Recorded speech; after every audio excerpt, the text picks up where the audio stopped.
안녕하세요. 미소한줌 이야기입니다. 오늘 들려드릴 사연은 72세 할머니께서 보내주신 이야기입니다.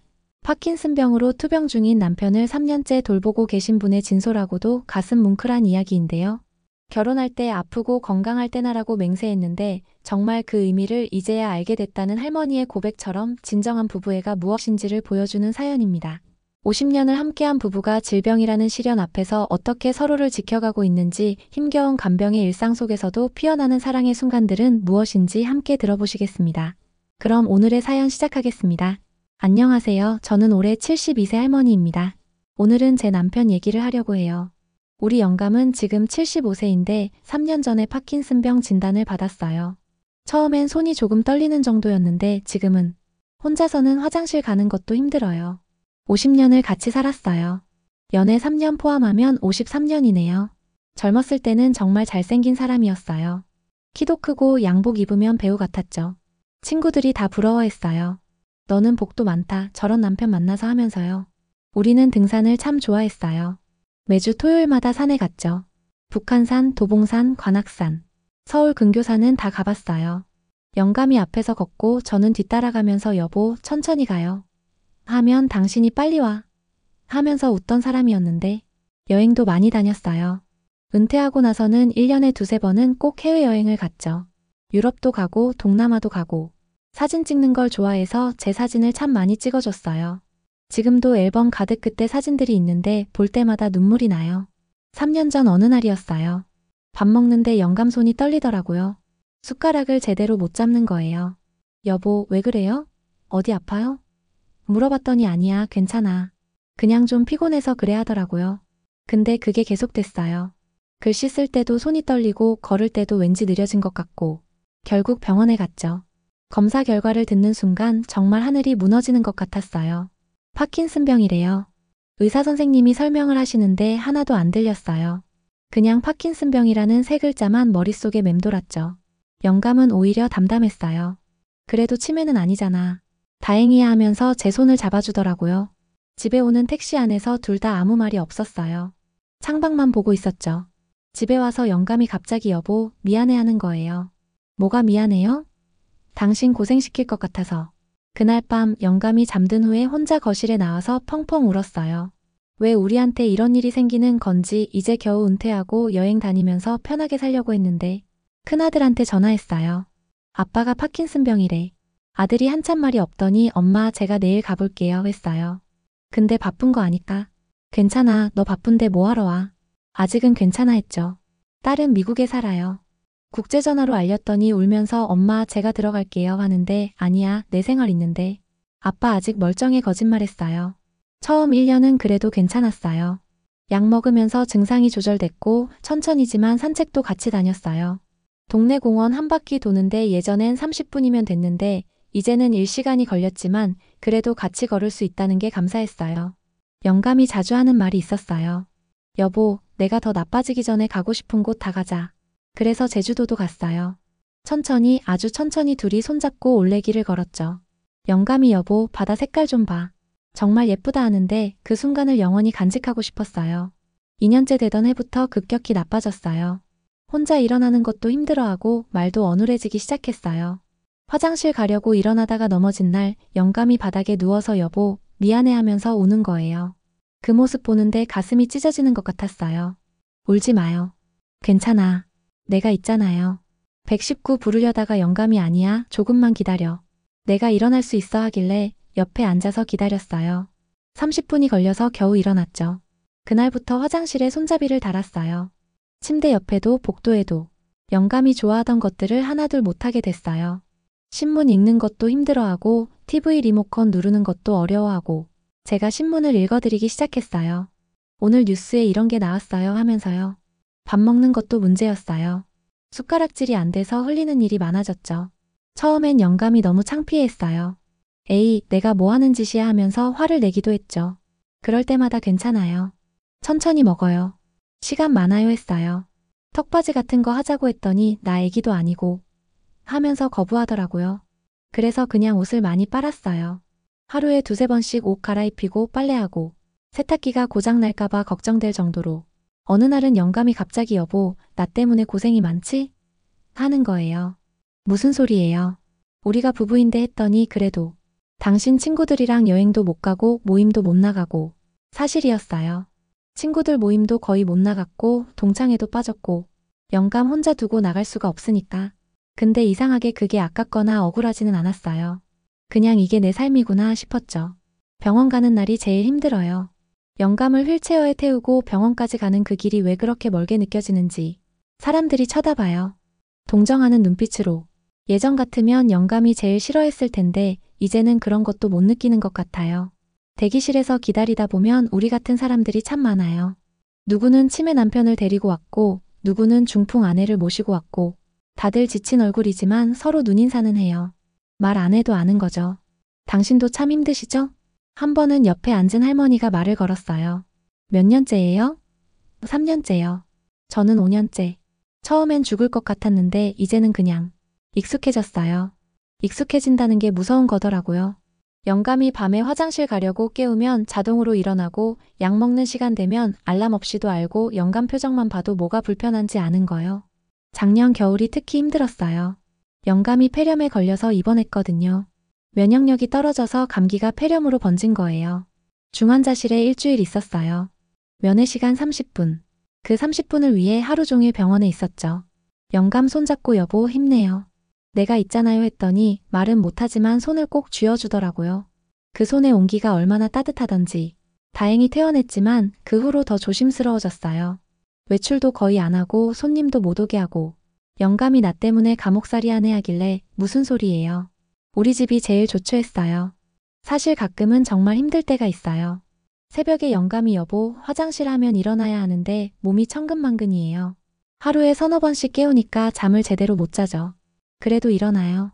영감 부축해서 화장실 데려가고 다시 침대에 눕히고 한 번은 너무 피곤해서 영감 부르는 소리를 못 들었어요. 영감이 혼자 일어나려다가 또 넘어졌죠. 쿵 소리에 깜짝 놀라 일어났는데 영감이 괜찮아, 나 괜찮아 하는데도 피가 나더라고요. 이마를 찢었어요. 응급실 가서 꿰매고 왔는데 집에 와서 혼자 화장실에서 울었어요.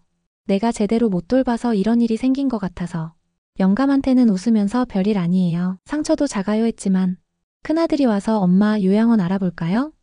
했을 때 화가 났어요. 무슨 소리야. 아빠를 요양원에 보내라고? 아들이 엄마가 너무 힘들어 보여서. 하는데 나 안 힘들어. 아빠는 내가 돌볼 거야. 근데 솔직히 한 번쯤은 생각해봤어요. 요양원에 보내면 나도 좀 쉴 수 있을 텐데. 하지만 그런 생각을 한 내가 너무 미웠어요. 50년을 같이 산 사람인데 어떻게 그런 생각을 하나 싶어서. 그런데 영감이 어느 날 말했어요. 여보, 나 요양원 가도 돼. 당신 너무 힘들어 보여. 깜짝 놀랐죠. 무슨 소리예요? 죽어도 같이 있을 거예요. 했더니 영감이 웃으면서 그래, 같이 있자. 끝까지. 작은 기적 같은 순간들이 있어요. 영감이 갑자기 맑은 정신으로 옛날 얘기를 할 때가 있거든요. 여보, 우리 신혼여행 갔던 곳 기억나? 경주 불국사에서 당신이 계단에서 넘어질 뻔했잖아. 그런 얘기하면서 웃을 때 옛날에 그 사람이 돌아온 것 같아요. TV 보다가 영감이 좋아하던 가수가 나오면 저 사람 하면서 반가워해요. 노래 따라 부르려고 하는데 잘 안 되니까 그냥 손으로 박자를 맞추죠. 그럴 때 저도 같이 노래하고 손뼉 치고 마치 우리만의 작은 콘서트 같아요. 밥 먹을 때도 가끔 오늘 된장찌개 맛있네 하면서 웃어줄 때가 있어요. 그럼 저는 막 신이 나서 그래요? 내일도 끓여줄게요 하죠. 사실 매일 하는 된장찌개인데도 요즘 영감이 제일 좋아하는 시간은 오후 햇살 받으면서 거실에 앉아 있을 때예요. 따뜻한 차 한 잔 놓고 둘이 나란히 앉아서 창밖을 봐요. 말은 별로 안 하지만 가끔 제 손을 잡아요. 그 손이 말해주는 것 같아요. 고마워, 미안해, 사랑해. 병원에서 만난 할머니가 그랬어요. 우리가 간병인이 아니라 동반자예요. 같이 걸어가는 거예요. 느리더라도 힘들더라도. 맞아요. 우리는 동반자예요. 영감이 앞서 걸을 때는 제가 따라갔고 이제는 제가 영감을 부축해서 가는 거죠. 속도가 달라졌을 뿐 여전히 같이 가는 거예요. 가끔 영감이 자는 모습을 보면서 생각해요. 이 사람이 없으면 어떻게 살아? 이렇게 아픈데도 옆에 있어줘서 고맙다고. 아침에 눈 떠서 영감이 숨 쉬는 소리 들으면 안심이 돼요. 오늘도 같이 있구나. 친구들이 전화해서 너무 힘들지 않아? 물으면 힘들지 하고 솔직히 말해요. 근데 또 덧붙여요. 그래도 괜찮아. 우리 영감이 있으니까. 얼마 전에 딸이 미국에서 왔어요. 1년 만이었죠. 공항에서 딸을 보는 순간 그동안 참았던 눈물이 왈칵 쏟아졌어요. 엄마 왜 울어? 하는데 그냥 네가 와서 좋아서. 딸이 집에 와서 아빠를 보더니 한참을 말이 없더라고요. 1년 사이에 영감이 많이 나빠졌거든요. 이제는 말도 거의 못하고 표정도 굳어있고 딸이 아빠 저 왔어요 하는데 영감이 희미하게 웃어주려고 노력하는 게 보였어요. 딸이 일주일 있으면서 정말 많이 도와줬어요. 영감 목욕시키는 것도 도와주고 밥도 먹여주고 엄마 이렇게 힘든 거 혼자 다 했어? 하길래 익숙해지니까 할만해 했죠. 딸이 가는 날 공항 가는 길에 말했어요. 엄마 정말 대단해. 나 같으면 못했을 거야. 그 말에 울컥했어요. 대단한 게 아니라 그냥 해야 하니까 하는 건데. 영감 생일이 지난달이었어요. 케이크를 작은 거 사왔죠. 촛불 켜고 생일 축하해요 노래 불렀어요. 영감이 촛불을 끄려고 하는데 잘 안 돼서 제가 도와줬죠. 소원 빌었어요? 물으니까 고개만 끄덕이더라고요. 나중에 영감이 메모장에 삐뚤빼뚤 써놓은 걸 봤어요. 여보 건강하게. 그 글씨 보는데 가슴이 먹먹했어요. 자기는 이렇게 아픈데 소원이 제 건강이라니. 병원에서 또 다른 부부를 만났어요. 남편이 뇌졸중으로 쓰러진 지 7년째라고 하더라고요. 부인이 처음 3년은 지옥이었어요. 매일 울고 원망하고. 근데 4년째부터는 받아들이게 됐어요. 이게 우리 인생이구나 하고. 그분이 들려준 얘기가 있어요. 어느 날 남편이 제 손을 잡고 미안해를 10번도 넘게 하는 거예요. 그래서 제가 당신이 뭐가 미안해? 우리가 부부인데 했더니 남편이 그래도 하면서 우는 거예요. 그때 깨달았어요. 이 사람도 나만큼 아니 나보다 더 힘들구나. 맞아요. 우리는 영감이 얼마나 힘든지 잘 몰라요. 몸이 말을 안 듣는다는 게 하고 싶은 말을 못 한다는 게 얼마나 답답할까요? 가끔 영감이 화를 낼 때가 있어요. 뭔가 하려고 하는데 안 되니까 물건을 던지기도 하고 소리를 지르기도 해요. 처음엔 당황했는데 이제는 알아요. 그게 영감이 할 수 있는 유일한 표현이라는 걸. 그럴 때는 가만히 안아줘요. 알아요. 힘들죠? 화나죠? 괜찮아요. 실컷 화내요. 그럼 영감이 제 품에서 조용히 울어요. 어깨가 들썩이면서 소리 없이 우는 영감을 안고 있으면 저도 같이 울게 돼요. 근데 웃긴 게 뭐냐면 이렇게 힘든 중에도 행복한 순간들이 있다는 거예요. 아침에 영감이 눈 뜨면서 저를 보고 웃을 때, 제가 만든 죽을 다 먹었을 때 손 마사지 해주면서 시원해요? 물으면 고개 끄덕일 때, 특히 기억나는 날이 있어요. 비 오는 날이었는데 영감이 창밖을 보고 있더라고요. 옆에 앉아서 비 구경해요? 했더니 영감이 제 손을 잡으면서 뭔가 말하려고 해요. 한참을 더듬더니 예뻐했어요. 비가 예뻐요? 물으니까 고개를 저으면서 다시요. 예뻐하는 거예요. 순간 눈물이 핑 돌았어요. 이 나이에 이런 상황에도 저한테 예쁘다고 해주는 이 사람이 너무 고마웠어요. 동네 마트 가는 것도 일이에요. 영감 혼자 두고 갈 수 없으니까 재빨리 필요한 것만 사고 뛰어와요. 한 번은 계산하는데 뒤에 줄 선 아주머니가 빨리 좀 해요 하시길래 죄송해요. 집에 환자가 있어서. 했더니 아이고 그러세요? 천천히 하세요 하시더라고요. 이웃들도 다 알아요. 우리 영감이 아프다는 걸. 가끔 반찬해서 갖다 주시는 분도 있고 도움 필요하면 언제든 말해요 하시는 분도 있고 사람 정이 이런 거구나 싶어요. 요즘 제일 걱정되는 게 뭐냐면 제가 먼저 쓰러지면 어떡하나 하는 거예요. 감기라도 걸릴까봐 조심하고 넘어질까봐 조심하고 영감 약 챙기다가 제 약 먹는 걸 깜빡할 때도 있어요. 친구가 너도 내 건강 챙겨야지 하면 알아 챙기고 있어 하는데 사실 제대로 못 챙기죠. 영감 끼니 챙기느라 제 밥은 대충 때우고 영감 재우느라 제 잠은 설치고 그래도 버틸 수 있는 건 영감이 있어서예요. 아무리 힘들어도 영감 얼굴 보면 힘이 나요. 이 사람이 나를 필요로 하는구나 하는 생각에 오늘도 일어나고 내일도 일어날 거예요. 지난주에 큰일이 있었어요. 영감이 음식을 삼키다가 사례가 들렸는데 숨을 못 쉬는 거예요. 얼굴이 파랗게 변하면서 정말 그 몇 초가 몇 시간 같았어요. 겨우 토해내고 숨을 쉬는데 제 다리가 풀려서 주저앉았어요. 그날 이후로 음식을 더 잘게 다지고 죽처럼 만들어요. 영감이 하면서도 다 먹어줘요.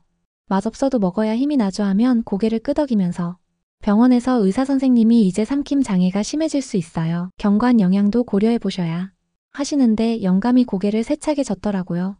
아직은 입으로 먹고 싶다는 거죠. 어제는 영감이 오랜만에 맑은 정신이었어요. 저녁 먹고 나란히 앉아 있는데 갑자기 여보하고 부르더라고요. 네. 고, 마, 워. 또박또박 세 글자를 말하는데 얼마나 힘들었는지 이마에 땀이 맺혔어요. 무슨 소리예요? 제가 고마워해야죠. 이렇게 옆에 있어줘서. 영감이 뭔가 더 말하려고 했지만 말이 안 나왔어요. 대신 제 손을 자기 가슴에 갖다 댔어요. 심장이 뛰는 게 느껴졌죠. 그리고 그 손을 제 가슴에도 갖다 댔어요. 알 것 같았어요. 우리 아직 살아있어. 심장이 뛰고 있어. 함께 있어. 그런 뜻인 것 같았어요. 결혼식 날 생각이 났어요. 주례 선생님이 부부는 건강할 때나 아플 때나 서로 사랑하고 돌보기로 맹세합니다 하셨을 때 그냥 의례적인 말인 줄 알았어요. 누가 알았겠어요. 정말로 이런 날이 올 줄. 근데 이상한 게 후회는 안 해요. 영감이랑 결혼한 것도 지금 이렇게 돌보는 것도 오히려 감사해요. 이 사람이 내 남편이어서 내가 이 사람을 돌볼 수 있어서. 병원에서 만난 할아버지가 계세요. 아내가 치매 8년째라고 하시더라고요. 할아버지 힘드시죠? 했더니 힘들죠. 근데 이 사람이 나를 알아볼 때가 가끔 있어요. 여보하고 부를 때. 그때면 모든 게 다 괜찮아져요. 맞아요. 영감이 저를 알아보고 제 손 잡아주고 희미하게라도 웃어줄 때 그 순간들이 있어서 버틸 수 있는 거예요. 손자가 지난달에 왔었어요. 대학생인데 방학이라고 며칠 있다 갔죠. 할아버지 저 진우예요 하니까 영감이 눈을 반짝이더라고요. 손자가 영감 손잡고 할아버지 사랑해요 하는데 영감이 눈물을 흘렸어요. 손자가 저한테 그러더라고요. 할머니 정말 대단하세요. 할아버지가 할머니를 얼마나 사랑하는지 알 것 같아요. 눈빛에 다 나와요. 그 말에 놀랐어요. 영감이 말은 못해도 표정은 굳어 있어도 여전히 나를 사랑한다는 게 보인다니. 요즘 영감이 자주 제 얼굴을 만져요. 떨리는 손으로 제 볼을 쓰다듬고 머리카락을 만지고 그럴 때면 제가 영감 손을 잡고 제 볼에 대고 있어요. 괜찮아요. 저 여기 있어요. 어디 안 가요. 새벽에 가끔 영감이 울어요. 무서운 꿈을 꾸는 건지 아니면 답답해서 그런 건지. 그럴 때는 꼭 안아주면서 괜찮아, 내가 있잖아. 무서워하지 마 하고 토닥여요. 어린아이 달래듯이. 처음엔 이게 서러웠어요. 한때는 저를 지켜주던 든든한 남편이 이제는 제가 돌봐야 하는 환자가 됐다는 게. 근데 이제는 그냥 이것도 사랑의 한 모습이구나 싶어요. 친구들이 언제까지 그렇게 살 거야? 물어요. 언제까지라니? 끝까지죠. 영감이 저를 필요로 하는 한, 제가 숨쉬는 한. 힘들면 요양병원이라도. 하는 말에 저는 고개를 저어요. 우리 영감은 집에서 내 옆에서 있어야 해요. 그게 우리가 함께 사는 방법이에요. 어제 영감이 저녁 먹다가 갑자기 웃었어요. 이유는 모르겠지만 그냥 웃었어요. 그 웃음이 얼마나 예쁘던지. 저도 따라 웃었죠. 뭐가 좋아서 웃어요? 물으니까 또 웃어요. 마치 비밀을 간직한 아이처럼. 이런 순간들이 있어요. 말로 설명할 수 없는 그냥 우리 둘만 아는 교감의 순간들. 50년을 함께 살아온 세월이 만들어준 무언의 대화. 오늘 아침에 영감이 일어나자마자 저를 찾더라고요. 네, 여기 있어요 하고 손 잡아줬더니 안심하는 표정이었어요. 그래요, 우리는 여전히 부부예요. 영감이 아프든 건강하든 말을 하든 못하든 죽음이 우리를 갈라놓을 때까지 우리는 부부예요. 가끔 생각해요. 만약 내가 먼저 가면 영감은 어떻게 될까? 그 생각하면 마음이 아파요. 그래서 더 열심히 살아야겠다고 다짐해요. 영감보다 하루라도 더 살아서 끝까지 손 잡아주고 가야겠다고. 결혼할 때 아프고 건강할 때나 라고 맹세했던 그 말. 그때는 그냥 하는 말인 줄 알았어요. 근데 지금 생각해보니 그게 진짜 사랑의 맹세였어요. 건강할 때 사랑하는 건 쉬워요. 근데 아플 때도 사랑하는 것, 그게 진짜 부부인 것 같아요. 오늘도 영감 약 먹이고 밥 먹이고 운동시키고 또 하루를 보낼 거예요. 내일도 모레도. 힘들지만 괜찮아요. 영감이 제 옆에 있으니까. 아직 따뜻한 손을 잡을 수 있으니까. 이게 우리의 황혼이에요. 남들이 보기엔 힘들고 서러운 황혼일지 모르지만 우리에겐 여전히 함께하는 황혼이에요. 그것만으로도 감사해요. 정말 가슴이 먹먹해지는 사연이었습니다. 72세의 할머니가 들려주신 이 이야기는 단순한 간병일기가 아니라 진정한 사랑이 무엇인지를 보여주는 살아있는 증언이었습니다. 힘들지만 괜찮아요. 영감이 제 옆에 있으니까라는 할머니의 말씀처럼 함께 있다는 것 자체가 얼마나 큰 위로이고 힘이 되는지를 느낄 수 있었습니다. 비슷한 상황에 계신 많은 분들께 이 사연이 작은 위로가 되었으면 좋겠습니다. 혼자가 아니라는 것, 이 힘든 길을 걷는 많은 동반자들이 있다는 것을 기억해 주시길 바랍니다. 그리고 건강한 배우자와 함께 계신 분들께도 이 사연이 메시지가 되었으면 합니다. 지금 옆에 있는 사람과의 평범한 일상이 얼마나 소중한 것인지 다시 한번 생각해보는 시간이 되셨기를 바랍니다. 시청해주신 여러분 진심으로 감사합니다. 이 이야기가 마음에 와닿으셨다면 구독과 좋아요 한 번씩 그리고 댓글로 응원해주세요. 여러분의 응원은 더 좋은 이야기로 돌아옵니다. 지금까지 미소한줌 이야기였습니다. 감사합니다.